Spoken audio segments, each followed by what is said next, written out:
pleasant Thursday to you, and welcome to Lone Star Park at Grand Prairie, the beginning of another race week. This being Dash for Cash, Futurity, and Derby week. Those big races coming up on Saturday. We've got really good cards all week, an excellent card tomorrow, a dozen races on Saturday, and a lot of really good action with the Futurity Juvenile, and then, of course, the Derby as well. Alongside Rodney Nelson, I'm Jim Byers. Rodney, I'm geared up for this week, and I think we should get on to talking about a big field of Arabians here in the first, but it's going to be a lot of fun this week, no doubt. Yeah, going to be a great week to be out here at Lone Star Park. 3 days of racing, going to have great weather all 3 days. Well, I say great, it's not going to rain. It's going to be nice and warm, not too hot, so that's always a good thing, but yeah, it should be a fun weekend of racing with those Dash for Cash races Saturday to cap off the weekend. I don't know if it was last year. It might have been 2 years ago, but pretty much every Saturday, like clockwork, during the fall meet, we had an off track. That's right. And just rain. You know, this can be a rainy time of the year, but not this year for sure. Let's get on to tonight's action. We'll offer you our analysis and our picks on tonight's 9-race card. We've got carryovers in both the Pick 6 and the Super High 5. 6 furlongs for the first big field of 11 Arabians, going that 3/4 of a mile. These are maiden claimers in for a top price of $15,000, and you can see from the odds, which are still on the morning line here, that RB Fashionista and Triumph AA are really the ones that dominate, both on form and just they're going to dominate wagering as well. Yeah, definitely. Now, RB Fashionista, that's my top choice. It's your top choice. I think Rick Lee had RB Fashionista. Yeah, that's what I was going to say. His best bet of the day or something close to it. But, yeah, we've all got this horse picked. Now, RB Fashionista, you know, this horse has had 3 starts. First 2 were in stakes races. Moved into the maiden ranks last time out. Had a pretty decent run. Ran third in that one, missed by 2 lengths in that race. So I'm going to go ahead and take the horse on top for trainer Jared Nestor Torres. The week before, we had a couple Arabian races throughout the weekend. He won both of them. Yeah. So he's starting to click now. You know, he always has a pretty good year out here with Arabians. But my second choice, Triumph AA, the 6. You know, this horse has run third twice in a row. Very first race was a stakes race. So those 2 thirds in those last 2 races, you know, it tells me that the horse can be up there and be competitive. And we've had some pretty close Arabian races this year, right? For a breed that doesn't always run real, you know, head-to-head finishes. So this might be one, you know, we might see these 2 horses battling down the lane, which would be kind of exciting once again. But I think the 4 and the 6 stand out above the rest. And then I got number 2, Skedazzle, as my third choice here. You know, this horse ran out here once so far this meet, went 6.5. Ran 4th in that race, so was behind RB Fashionista. 15 lengths, so it wasn't that close, but still finished behind RB Fashionista, who was the third-place finisher in that one. I got it 4, 6, and 2 here in the opener. Yeah, I'm 4, 6, and 2 as well. Not much really to add. I picked RB Fashionista last time at 3-1. Tried to beat Masquerade Sobia, who was the favorite that day, and wound up about 4-5. It was much the best, and it probably wasn't a wise pick for me to try to beat that favorite that day. But this is a different race. There's no Masquerade Sobia in this. None of these really have a whole lot of early speed, except I think the top 2 are quick enough and like sprinting enough to be forwardly placed, if not 1-2 all the way. And we'll just see who comes out the better. RB Fashionista might get a little bit nicer trip because she's just a couple of stalls to the inside at the start. But you know, they're both relatively close, but RB Fashionista's last race in the face of Masquerade Sobia wasn't bad. She made a nice bid and then flattened out, made kind of an early bid and flattened out. On to the second. 870 yards here. These are maiden claimers, 3 to 5 years of age. $10,000 is the tag. We do have a late work for Miss High Corona, number 7, September 30th. 660 and 36.84 seconds. Breezing. Yeah, I'm on number 3, Run Bubba Run. Hey, we got the same top pick again. And Run Bubba Run. Same top 4 in this one. How about that? Wow, right on. Yeah, we should be playing the lottery or something. We should. Run Bubba Run. You know, this horse has had 1 start at 870. That was 2 starts back. Ran a solid second in that one. That was at Remington Park back in May. Had 1 start since then. But what I do like is this horse did put in a workout at 660 yards back on the 7th of September. Finished 2 of 11 that day. Not bad at all there. Yep. You got to love the connection. John Steinbo, Ali Rivera, when these guys team up, they win a ton of races. I think Run Bubba Run could take this 870 tonight. Number 5, Teller Mama Said. That's my second choice. This horse has had 1 start at 870 as well. That was the most recent race. Was a 3rd-place finisher in that one.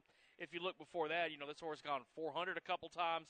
Has been up there competitive pretty much in every race this year. Has hit the board in all 4 races. Yeah. And then I got the one Savage Diamond as my 3rd selection here. It's another one that's hit the board quite a bit recently, all 3 of the last races. All of them was able to finish in the top 3. All of them at 870 yards as well. But the one knock on this horse, 0 for 10 at the distance. Yeah. And, ran 3 races before becoming an 870 and didn't win any of them either, obviously, this being a maiden race. I see it basically the same way. I think the inside horses have a big advantage in this particular case. I'm 3-5-1-2 as well. Run Bubba Run, to me, pretty clear-cut. The 1-870 that he did have back in May at Remington, he was favored to win, and he ran second. He was well clear of the 3rd-place finisher, who was a next-out winner. I'm not going to hold that against him. I mean, he ran okay for a first 870, and since then he's had that one race at Fair Meadows and has been training up to this. So I'm going to be on Steinbo's bandwagon in that one for sure. Texas Breds compete in race number 3. Scratch the 4 Wine Time out of race 3. 250 yards, fillies and mares, non-winners of 2 Lifetime. Yeah, I ended up on number 7, Just a Flying Cowgirl here. This horse was a winner last time out. Now, that was about twice as long as this race. Went 440 last time, but did break that maiden, did it by half a length. The horse had a 3rd-place finish at Evangeline last December. But that winning race for Just a Flying Cowgirl, that came at the beginning of June. So it's been quite a while since this horse has been in the races. But since then, 2 bullet workouts, one on the 7th of August at the fairgrounds, one of 28 in the morning, one right here at Lone Star Park back on the 17th of September, one of 16 on the morning. Both of those workouts coming at 220 yards. So just going to have to add 30 yards on from those workouts. I think this horse could be ready to go. Give me the 7 on top. Number 1, Destiny's Child, is going to be my second choice. That's your top pick, so I'll go ahead and let you talk about that one. Right. And then I got number 2, Special Promise, as my 3rd selection here in the opener, making her second start after a layoff. We'll see if this horse is ready to go today. Clearly with these 250 races, we talk about it when they go 220 and certainly when they go 110, but you want to see a horse that's demonstrated a lot of good early speed. And all of our top 3 picks, the 7, 1, and 5 have all done 2 have all done that. They all appear to be fast. Just a Flying Cowgirl, I'm kind of a sucker for Heath Taylor horses, the 7. She could be really fast. I mean, those 2 fast works. Now, they're not out of the gate, but they're still really, really quick. And her maiden win was very nice at Sam Houston. I'm going to lean to the 1 only because she's been running in some really tough spots since breaking her maiden. Just a Flying Cowgirl just broke her maiden, put in a really good time, earned a really good number. That may be enough to just outrun a field in this sport. I don't know how much it means to have run with, really nice ones, but certainly doesn't hurt. So Destiny Child, just 2 races back, was in the La Villita Stakes, 8-1. Had a whole bunch of issues at the start, was in the John Buchanan Stakes for Texas bred fillies this spring at Houston, only missed by a neck. She's been trained by first Michael Joyner, then D. Keener, and now Steinbo. And I think she's in a really realistic spot here in this much softer non-winners of 2. I don't like the fact she bore out at the start last time from post 3, and now she draws the rail, but I'm going to give her a chance at redemption here. Race 4 starts the pick 6. Carryover today of around $1,500 plus. Texas bred claimers, 3 and up. These are non-winners of 2 for $5,000. I ended up on number 3, Sweet Mary's here in race number 4. The last 2 races, this horse has run second in both of those races. Last time out was beaten by half a length, just by a neck the race before that. Most recent race, this horse was claimed out of that race, so it goes to Don Poteet for the first start. Now we'll see if that barn change doesn't help up. Maybe this horse will come in a length quicker than last time and take the win. That's what I'm counting on here. Number 7, Bellatrix. That's going to be my second choice here. This horse has been off of the track since November of last year, so quite a while. But it's making her come back today. What I like, back on the 14th of September, a pretty quick 2:20 workout, 1 of 56 on the morning. Was fast a couple weeks ago.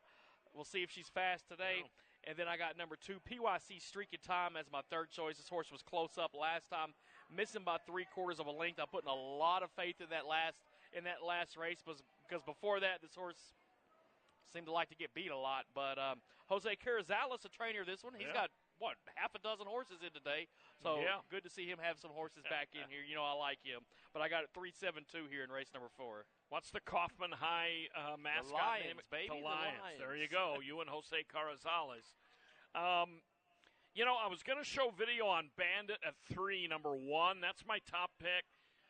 I made a note of her and put her in my virtual stable on Equibase right after they finished on opening night here, because I thought her third-place finish was much better than looked. I thought she finished hard. And then I went back and watched the video, and I thought, the video isn't all that spectacular. And then I even wondered, what was I so fired up about her? I mean, she did continue to run on pretty well in that last race. But I went ahead and stuck with her. I figure, my gut reaction when they finished was, I like that Bandit of 3 next time. So I'm taking her. I'm not necessarily enamored with any of the form of any of these in here, really. But, Sweet Mary's first time out for Petite certainly gives her all every race. So I like her as well. But I'm going to go with Bandit of 3. Rivera sticks with her. She did finish pretty well last time, although, like I said, in my mind's eye, I thought she finished a little better than she did when you look at the video. So I didn't bother showing the video because I didn't think it was very spectacular. Because usually when I show video, something good happens. So I'm going to go 1-3-2 in that and see what happens. Race 5. 3 to 5-year-old maidens here. 550, an unusual distance for these. Only number 4, DeBomb.com, and number 10, BP Trace Cartel, have ever tried the 550 distance. So they're all getting out into uncharted territory. Yeah, they are. But these 550 races, these are probably my favorite races that we have to meet. I love watching these horses go all the way down that straightaway. I got number 1, Lusville Trick, as my top choice here. We'll see that this horse spent all 4 of his lifetime races out west at Ruidoso Downs. 3 of them came last year. The one race for this horse so far this year was in a trial for the Rainbow Derby. Finished 7th in that one. But you know what? That was his first start back after a layoff. I love the second out angle. Put in a nice workout, a couple 660 workouts since September the 7th. Right here at Lone Star Park, had 2 of those, like I said. Was working 660 a couple times. Going to go 550. You got to like that. Yeah, I think that this horse is in the right path and is gonna run tonight well. Number 4, DeBomb.com. I'm going to check out that domain name in a minute and see what the DeBomb.com is. Diantha Brazel, our former coworker, liked the term. That's DeBomb.com. That's DeBomb.com. Yeah. But I'll take the 4 second here. Having those 2 races of experience at 550. One of those was a second-place finish. That was the one 3 starts back that came in the mid-May at Sam Houston. The most recent race was also at 550. Was a 4th-place finisher there, so not too bad out of a field of 9. I think this horse might like the distance and could get up for the win, no doubt about it. And then number 5, what is that? Aslan Returns as my third choice. Another one that ran out west last time, Derby trial. Ducked in that race, was beaten by almost 10 lengths, so wasn't very good there. But the race before that at Remington Park was a 4th-place finisher. We'll see if this horse is ready to run straight today. I got it 145 in race number 5. Yeah, Aslan Returns was a $125,000 Ruidoso Select yearling purchase a couple of years ago. Hasn't panned out. but when he did run in maiden races at Remington, at least one of them he competed okay in. I'm going with Lesville Trick as well.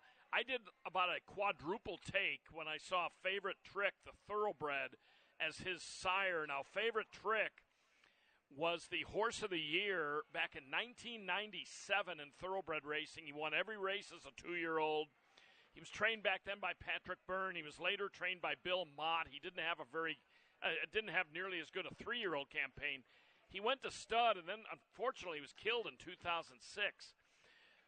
So, there's some chemistry at work to put his stuff away for a long time. He died 18 years ago, and he's still showing up as the sire of a quarter horse. He sired Favorite Reason, or Good Reason, S.A., who's a really good quarter horse of like 10 years ago now. But anyway, Lesville Trick by the late and very much missed thoroughbred horse of the year, Favorite Trick. First time with Heath Taylor, was a Steinbow trainee previously. Found the trial competition obviously way too tough. Everybody finds Dashing Trace, who he faced in his last race, too tough. So I'm going to give him a shot here. He'll be among the favorites, if not the favorite. 6th race. Start of the late pick 4 tonight, 250 yards. These are $5,000 claiming 2-year-olds, and they are fillies. Scratch the 11, Garita Romance. All right, I got number 3, Money Honey. That's my top choice here in race number 6. 4 starts for this filly, 3 of them in maiden races, 1 of them in a futurity trial, 2 back at Retama. Drops down in here for the $5,000 tag. The first time this horse has been in a claiming race. It's toward the bottom level. If this horse is going to get the job done, this is going to be where it is right here, if you ask me. Money Honey, I think this horse could take it tonight. Number 8, I'm a EC Wave. That's going to be my second choice here. Last time this horse was in for $10,000. Didn't show much in that one. Before that, trials. You see this horse was in for $15,000, so another one is taking a class drop. It can only help out. I'm a EC Wave here. Give me the horse second. And then number 9, Bratvia is going to be my third choice. Ran 4th last time out. Just missed by a length in that one. Was up there close early on in that race. Has a race over the track. I do like that, but I'll tell you, here in race number 6, this isn't my most confident picks here of the night at all. Well, me neither, because at this level it's hard to be overly confident, but Money Honey will be a short price, and, for good reason. She's never run for a tag. One of her races was in a pretty tough trial where she was 50-1 and was actually beaten only a little more than 2 lengths. Has a fast bullet work on September 18th here. I like to see that. So, and she puts blinkers on today, which, with thoroughbreds, it speeds them up. I don't know if you can speed these up much more than they already are, but it focuses them a little more. So I think she's a pretty clear-cut choice in here, but I'm with you on I'm a EC Wave. Paul Leal's a good trainer, and this filly, is landed in a spot where she should be competitive. Race 7. These are Colts and Geldings. They're maidens. Colts and Geldings, not eligible to be claimed. 300 yards the distance, and scratch both of the also eligibles, 11 and 12. Yeah, I went with number 7, Louisiana Mystery. First 3 races of this horse's career, all of them futurity trials. Horse did okay in those trials, especially the first 2. Didn't finish too bad in those. Most recent race was a straight maiden race, finishing second in that one. If you look at the comments, stumbled to knees, right? Yeah. Still was able to recover, only lost that race by a length. I think Louisiana Mystery, if this horse can break out of that gate sharply tonight, I think that he's going to take this race. Number 8, Just Corona Me, 12-1 morning line on this one. I've got this horse picked second. Spent 2 races at Ruidoso Downs in the trials there. Went in a straight maiden race at the Downs at Albuquerque after that. Was up there toward the front most of the way down the racetrack. Ended up 3rd in that one, or crossing the finish line 3rd in that one by 3/4 of a length.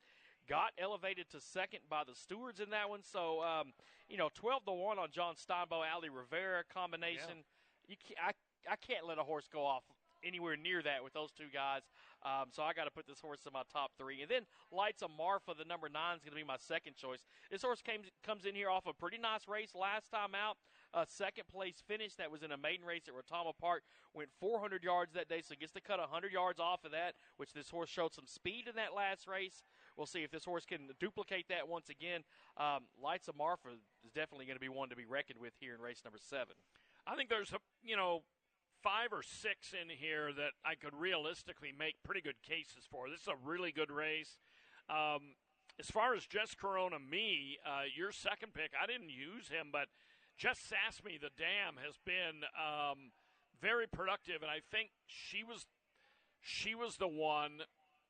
There's a bunch of those Sass mares. One of them was a super good race mare, too, and I think she might have been the one. I'm not sure of that. But anyway, very good female family, very good breeding there. Class Action, the 4 is my top pick. Trey Wood, Ricky Ramirez, they've been through the trial rigors at Ruidoso and then Albuquerque. Last time out, ran into a trial with Aguila Rapida, who's made $388,000 and won the All-American Juvenile on Labor Day back there. Drifted out a little bit. The races for this Class Action were pretty good there. I mean, considering the level of competition.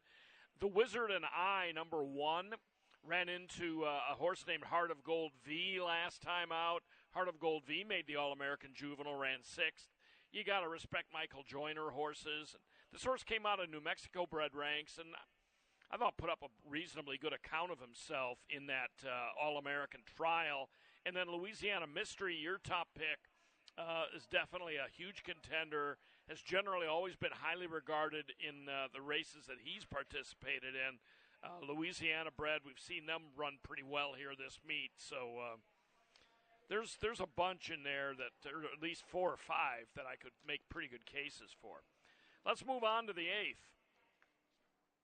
An allowance event for 2-year-olds, which have not won a race other than maiden, claiming starter, trial, or Texas bred, or which have never won 2, and they'll go 400 yards. Yeah, I went with number 8, Holy Pete here. Another one for the Steinbo barn.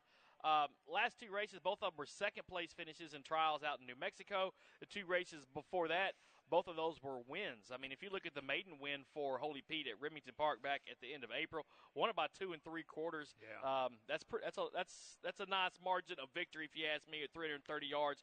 Like I said, followed that back up with a win. We see this horse can show some speed out of the gate in those first 3 races. Last time, didn't have that speed coming out of the gate, but gained a lot toward the end of the ground, or the end of the race. I think Holy Pete could be one to watch. Now, number 4, Celebrating the Eagle. This is my second choice. Honestly, I kind of wish I would have taken this horse on top after looking at him again. Now, Celebrating the Eagle, I mean, this horse has 3 wins out of 5 starts so far in her career, Not bad at all. The one time that this horse finished off the board was when? That was the Sam Houston Futurity. Look at the top 3 finishers of that one. I mean, this horse ran 5th, but behind DK Marnie Jess, Hawks are back, Machiavelli, who are the top 3 qualifiers for Saturday's Dash for Cash. And who knows who was 4th in that race? Right? It could have been another Dash for Cash qualifier. If it was, the chances are it was a Juan Diaz horse, since he qualified 5 for the Dash for Cash Futurity. But Celebrating the Eagle, like I said, the more I look at this one, I like this horse better. I mean, last time out in a trial for the Dash for Cash Futurity, this horse ran 2nd in that one, missed by 3/4 of a length, but had some trouble in that one, broke in. Like I said, I like this horse a little bit more and more after I keep looking at it. And then number 2, BVIB Quick. That's going to be my second choice. Last two races were both wins for this horse. We've seen Eddie Willis, Haciel Soto. With those 2 guys, they've won a lot of races out of limited starts so far this year out here at Lone Star Park. This could be one to watch as well. I think this is a very competitive race. This is going to be an exciting one, number 8.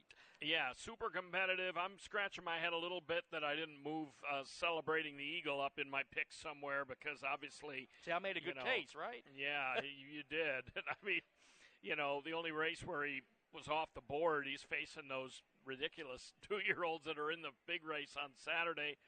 I love Holy Pete, though. That, to me, is an emphatic choice. He's run nothing but good races. He did get bumped at the start, lost his path, had all sorts of issues at Albuquerque, and still ran a nice second while favored.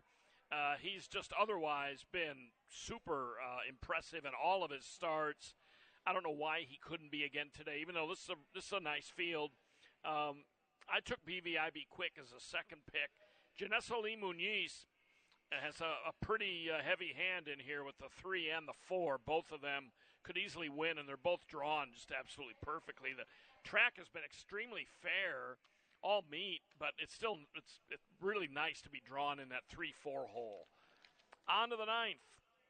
Scratch the 4 JEG Corona Fascination, and scratch the 2 CR Salvage Fire as well. Scratch the 2, the 4, and the 11 Zevi's Cartel Effort as well. Everybody in here's a non-winner of 2, even though the race is written for non-winners of a race other than. But non-winners of 2 at $350. I'm on the far outside, or not the far outside horses. Well, the 12 draws in, next right? to the outside. Number 10, the High Road. It's going to be my choice here. Ricky Ramirez for Michael Joyner. The 3 races so far in 24, all of them were trials out in New Mexico. Last time out was beaten by a length and a quarter after getting bumped at the start. Not bad. Finished 3rd the race before that behind Dark Enemy, who we know was the champion of the Texas Classic last year. Yes. RJ Having Fun, who is that? He was the winner of Dash for Cash Futurity last year. So, man, that race that's a tough race. That was a tough field running in against those two. Give me the High Road on top. Number 7, Queen of Drama is my second choice. A second-place finisher last time out. Came close to winning that allowance race, just missed by a nose. A 3rd before that. Queen of Drama, I think, can run fairly well tonight. And then number 5, 10-1 on the morning line. Toasted Coronas is going to be my 3rd pick. Got close to a win last time out and missed by a neck. That was in that same race that my second choice, Queen of Drama, was in. I got it 10-7-5 here in the nightcap. Yeah, I'm going 10-6-7. Nims B would worry me a little bit, but I just wonder if maybe he hasn't gone off his form a little bit. So I'm fairly strongly behind the High Road, number 10, myself. I mean, the foes he's faced have just been brutal, and certainly this year. And, he's held his end up pretty well. I mean, he shows a couple of races where he's had start issues, but, for the most part, he's run pretty competitively against some of the best horses of his generation, and lands in a non-winners of 2 spot here where he's going to be really tough to beat. And then 3rd pick, Queen of Drama, a Toby Keaton horse. You talked about her, I believe. Toby Keaton, he seems to win races every single night, and coming off a really nice race back in August. So, good race. I mean, there's a lot of really nice races all week. All right, and there's a carryover in that Super High 5 in the last race of, I'm guessing, 6,000 and something, 6,600, I think, and change. So stick around for that. All right, Rodney will have his previews from the paddock throughout the day. Good luck with that. And first post time coming up in 26 minutes. Thanks for looking in, and good luck tonight.